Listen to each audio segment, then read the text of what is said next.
साला धइले बा घोरी घोरी रंग बाल्टी में उहे तो साला धइले बा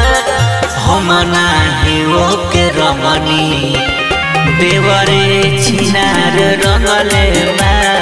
हम नाही ओके रंगनी साला देवरे छिनार रंगले बा हम नाही ओके रंगनी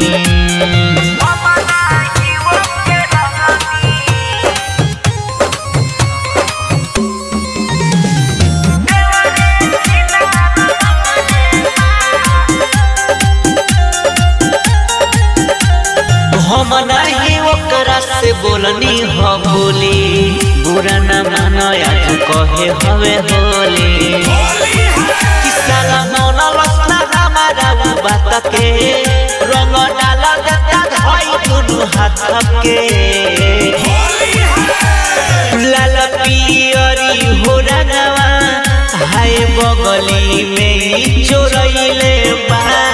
लाल पियरी हो रंगवा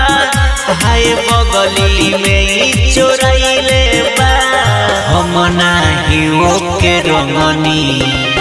देवरे छिनार रंगले बा हम नाही ओके रंगनी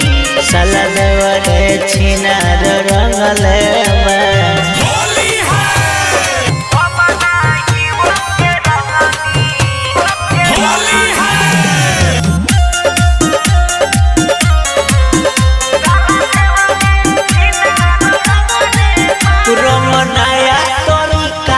कोइले बा जारी पैंट कुर्ता संग ले ले बारी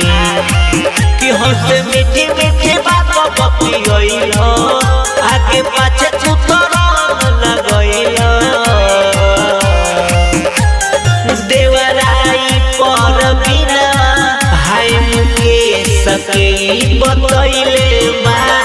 देवराई हो रसीलावा मुकेश में दर्दी के